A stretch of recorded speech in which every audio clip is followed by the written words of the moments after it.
wabarakatuh. Apa kabar kalian semua? Semoga semuanya dalam keadaan sehat.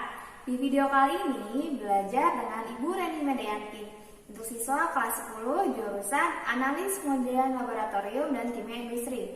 Di video kali ini kita akan belajar tentang alat-alat laboratorium kimia. Nah, alat-alat laboratorium kimia itu terbagi menjadi dua secara garis besarnya. Yang pertama terbuat dari gelas dan yang kedua terbuat dari non-gelas. Seperti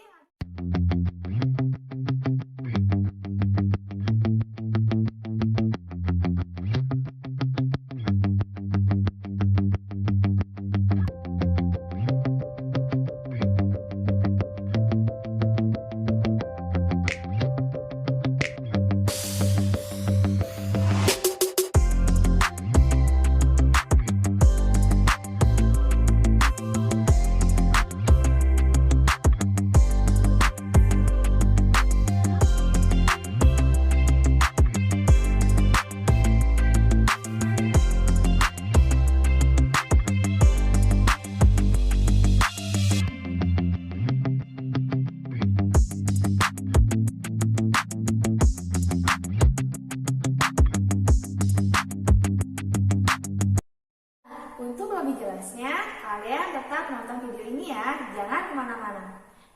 Ini Ibu menampilkan ilustrasi seorang analis kimia yang ada di laboratorium yang sudah memakai APD seperti ada jas laboratorium, sepatu tertutup, kemudian ada sarung tangan dan kacamata. Nah, di tangan sebelah kirinya itu sudah memegang peralatan gelas berupa Erlenmeyer. Kemudian di tangan kanannya memegang peralatan gelas juga berupa labu takar. Itulah gambaran untuk kalian sebagai analis masa depan nanti bekerjanya seperti ilustrasi yang Ibu tampilkan gitu. Apa aja sih sebenarnya alat gelas dan non gelas itu? Untuk lebih lanjutnya tetap nonton video ini ya. Selanjutnya di sini Ibu menampilkan ada peralatan gelas dan non gelas yang sudah ada warna-warni. Warna-warni ini apa ya? Tentunya itu adalah larutan yang ada di laboratorium. Kok bisa warna-warni ya Bu? Nanti kita akan pelajari lebih lanjut. Oke, di sini Bu sudah menampilkan ada beberapa peralatan yang ada di laboratorium. Ini seperti gelas beker. Ini jelas kalau gelas beker berarti peralatan gelas. Kemudian ini ada gelas ukur. Gelas ukur berarti juga gelas. Kemudian ada porselen. Ini cawan porselen. Cawan porselen ini berbahan porselen atau keramik. Kemudian di sini ada geget atau biasa kita penjepit. Itu besi. Oh, berarti ini alatnya yang pertama tadi ada gelas, kemudian ada besi. Kemudian di sini ada rak. Rak ini dari kayu. Oh, tambah lagi nih kayu. Oh, ini ada mikroskop. Oh, berarti ada mikroskop ini juga logam. Oke, dari gambar ini kita sudah menampilkan beberapa peralatan dari berbagai bahan. Yang pertama tadi ada gelas ya, kemudian ada gelas beker, kemudian ada pipet, kemudian ada buret. Ini gelas. Kemudian ada tadi porselen, logam. Ada 3 bahan yang kita tampilkan di gambar pertama. Kemudian untuk gambar yang kedua. Gambar yang kedua ini ada gelas ukur juga, kemudian ada gelas beker, kemudian ada seperti wadah tapi berbahan plastik. Oh, berarti di peralatan kimia ini ada bahan plastiknya juga ya. Kemudian ada botol semprot juga plastik. Oh, tambah lagi nih satu lagi. Tadi ada gelas berbahan gelas, kemudian logam, kayu dan plastik. Ini gambar yang kedua. Gambar yang ketiga. Di gambar yang ketiga, kebanyakan ini adalah peralatan gelas. Lihat di sini gelas. Ini gelas buret. Ini gelas. Ini Erlenmeyer gelas juga. Cuma ini statif dan klam itu dari logam. Artinya banyaknya itu peralatan kimia itu lebih banyak berbahan gelas. Kemudian ini adalah contoh-contoh alat berdasarkan bahan dasarnya. Ada gelas itu ada Erlenmeyer, labu ukur, destilasi, labu semprot, piala gelas dan lain-lain sebagainya. Karena banyak kalau gelas. Kalau alat-alat yang berbahan dasar logam seperti tadi ada statif clamp kaki 3, kemudian ada spatula, itu juga dari logam. Kemudian yang ketiga kayu, seperti tadi rak tabung reaksi, itu dari kayu. Kemudian dari plastik tadi ada botol semprot, kemudian ada corong juga, ada berbahan plastik, kalian sudah sering lihat. Kemudian ada yang berbahan porselen, ada cawan, kemudian alu dan mortar, plat tetes dan lain-lain.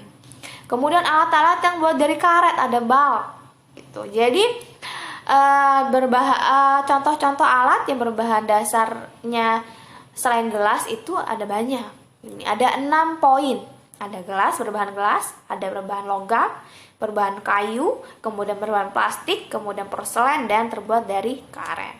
Itu ada 6. Kemudian, tapi kenapa sih dari penjelasan sebelumnya? Dari penjelasan sebelumnya itu dari beragam jenis dan beragam bahan penyusunnya, kebanyakan terbuat dari bahan gelas atau kaca ya, gitu. Bukan dari karet atau plastik atau kemudian kayu gitu. Kenapa ya? Bukan itu. Kenapa harus berbahan gelas atau kaca? Selanjutnya, jika kita berbicara tentang laboratorium kimia, itu berhubungan dengan yang namanya reaksi kimia. Reaksi kimia itu apa sih? Oke, reaksi kimia itu berhubungan dengan perubahan kimia. Waktu SMA sudah belajar kan? Ada perubahan fisika, ada perubahan kimia. Kalau perubahan fisika itu sifatnya reversibel, dapat balik lagi. Tapi kalau perubahan kimia itu tidak dapat balik lagi atau sifatnya irreversibel. Contohnya apa sih, Bu? Misal gini, apel membusuk. Ketika udah busuk, bisa nggak jadi apel lagi? Seperti apel yang segar? Tentu tidak bisa, karena senyawanya sudah berubah. Itu dimaksud dengan perubahan kimia atau reaksi kimia. Senyawanya sudah berubah. Gitu. Apel itu sudah bereaksi dengan zat-zat di luar, udara, kemudian air atau keadaan lembab gitu. Itu menyebabkan pembusukan. Itu yang maksudnya reaksi kimia. Jadi, ciri-ciri reaksi kimia itu apa aja sih, Bu? Ada banyak ciri-cirinya. Ini ada ciri-cirinya, ada banyak. Ada berapa nih? Ada beberapa. Yang pertama, terbentuknya gelembung gas. Kalau ada gelembung gas, berarti itu termasuk ciri-ciri reaksi kimia. Oh, berarti ini reaksi kimia nih, ada terjadi reaksi kimia. Kemudian terbentuknya endapan. Jelas. Kemudian terjadinya perubahan warna. Tadi apel tadi membusuk. Jadi perubahan warna, iya ada perubahan warna. Poin 1, 2, dan 3. Kalau seandainya kita bilang berbicara tentang peralatan, artinya peralatan itu harus transparan untuk memudahkan kita sebagai analis kimia mengamati perubahan apa yang terjadi. Itu tuh poin 1, 2, dan 3. Kemudian keempat, perubahan temperatur atau suhu. Berarti yang namanya peralatan kimia itu harus tahan panas, tahan dingin. Kalau seandainya baskom berbahan plastik, apa bisa tahan panas, tidak meleleh, tidak bolong, dan lain sebagainya? Tentu saja itu tidak bisa. Jadi kalau peralatan kimia nggak ada yang berbahan plastik, ada beberapa, tapi tidak semua. Kemudian untuk pemancaran cahaya, berarti peralatannya harus transparan juga, sama dengan poin 1, 2, dan 3. Terjadi perubahan volume. Artinya kalau terjadi perubahan volume, peralatan kimia itu memadai untuk pengukuran volume. Seperti ada milinya, 10 mili, 20 mili, 30 mili, gitu. Kemudian terjadinya, perubahan konduktivitas. Ini terkait listrik. Kemudian terjadinya perubahan bau. Nah, indera penciuman kita akan bekerja juga di laboratorium. Ada perubahan bau nggak ya? Baunya jadi apa ya? Itu termasuk dari ciri-ciri reaksi kimia. Kemudian terjadinya perubahan rasa. Tapi sebagai analis kimia, kita nggak langsung merasakan ya. Itu tidak boleh. Tidak boleh mencoba meminum apapun itu bahan-bahan yang ada di laboratorium kimia. Kemudian terjadinya perubahan titik didih dan titik beku. Dari beberapa ciri-ciri ini, ciri-ciri reaksi kimia, untuk mempermudah analisa pengamatan, maka dibutuhkan atau dipilih wadah atau tempat analisa yang mudah diamati. Itu tanda-tanda reaksi kimianya, yaitu seperti gelas berbahan gelas. Kalau non gelas tentunya ada beberapa. Kalau gelas kan bening, transparan. Jadi kita sebagai analis kimia tentu mudah untuk mengamati perubahan-perubahan apa yang terjadi. Ciri-ciri reaksi kimia apa yang terjadi. Gitu. Jelas sampai sini ya? Kemudian, oh iya, tadi karena dia transparan dan sebagainya, ada terjadinya ciri-ciri reaksi kimia. Sebenarnya keuntungannya apa aja sih kalau terbuat dari kaca atau gelas?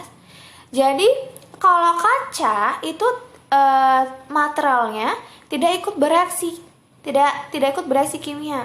Misal kalau misalnya tadi plastik, ketika kita mencampurkan larutan A atau larutan B, terus kemudian plastiknya jadi melepuh atau meleleh, ikut larut, berarti dia ikut bereaksi kimia, ikut bereaksi.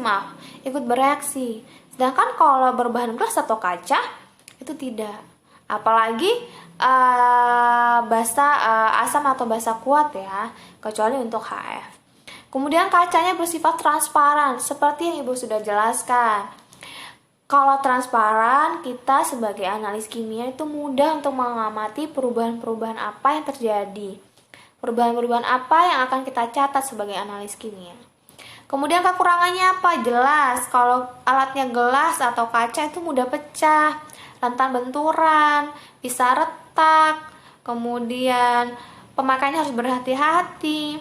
Ingat, nanti kalian di laboratorium kimia itu kalau seandainya merusak salah satu alat laboratorium kimia, itu diganti. Jadi kalian di sini harus mempersiapkan diri ketika masuk ke laboratorium kimia.